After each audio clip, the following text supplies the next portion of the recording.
everybody. Some very interesting technical things happening there. I think we're live again. So coming back to just a bit of a summary for that third person there, for this third person, we're seeing a lot of problems where this person is probably getting caught with a content area where they're getting trapped consistently and they don't realize it because they're not missing mini quant and they're not missing mini verbal. So the ones they're missing must be a lower difficulty rating than they think. Our fourth person, these are their scores. They didn't send in the actual screenshot of the score report, but I have their scores here. And again, we're actually going to see something very, very similar to our first person and our second person. Notice again where you've got a very interesting trend of problems wrong towards the end and problems wrong with not a lot of time towards the end. And so you're seeing that here in data insights. Now this person is getting a lot of problems right at the end. And so we're sitting here now wondering, in quantitative, this person is very, very fast. Very fast. They definitely had time to go back and look at some questions there. And so similar actually to the previous person just a moment ago, somewhere in quant, you're getting trapped and you're not realizing it because you're very fast and you're very good because you're getting a lot of questions right in a row.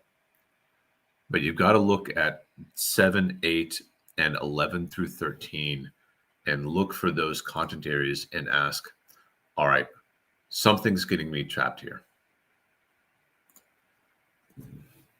And then verbal. Verbal is where you're really seeing the timing issues. Look at how fast this person is having to move or choosing to move at the end of the verbal section.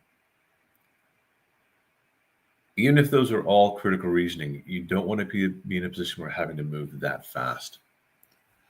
And so you'd want to be asking, all right, what question types were all of my over 3 minutes? And if they're not the first question of a reading comprehension passage, can I find similar question types and do those?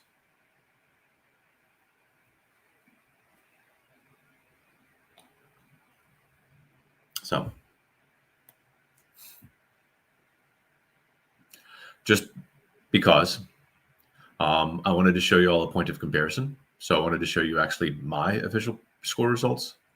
And I think what I'll do is I'll actually just mainly focus on timing here before we close out. I remember vividly the first quant section on my official test. I looked and I was like, oh my God, this is just unbelievably hard. I cannot do this right now. And I guessed in about a minute. Got it wrong, moved on. Now, what you're seeing with questions 2, 3, and 10, those are probably questions that are things that I'm very fast in. My fastest topics tend to be exponents and quadratics. And so you're probably seeing 2, 3, and 10 might have been some mixture of exponents and quadratics problems. Maybe a very direct percent change question. I tend to be very fast at those two. But what I want to point out more than anything else is that notice that the amount of time I'm spending on per problem is trending up. I'm banking time early so that I can spend more time on later questions. And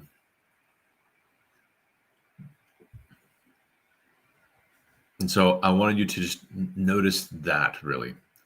Not saying that your test needs to look like mine. It doesn't.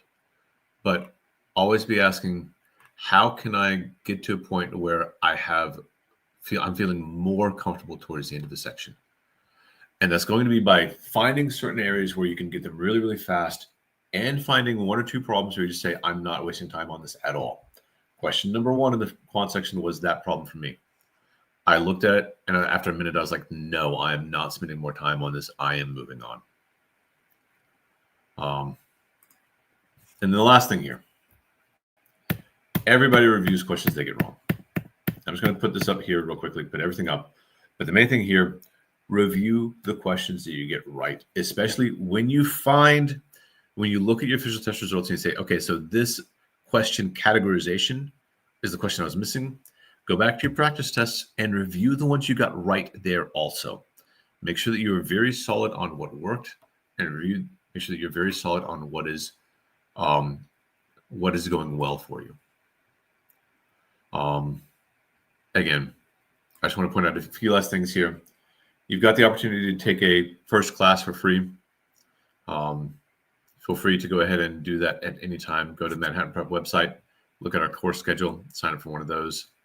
Also, if you haven't yet, get your free starter kit. And then if you decide to put a class on your radar, recognize that you get a little discount code here for showing up today. I want to thank you all. I want to apologize for the technical difficulty. I don't know what happened, why I blinked out there for a little bit, and why we had to go to a new stream. But I thank you all for your participation today and your activity in the chat. And again, if we have some opportunity to work with you in the future, subscribe to this channel. You get notifications of when we're going to be doing future seminars and future improvement sessions. And maybe I'll be, quote unquote, seeing you some again in a couple of weeks. Thank you all very much. That is it for us today. Good luck. Happy GMATting. And I wish you the best in your applications and in your grad school endeavors. Thank you again, everybody.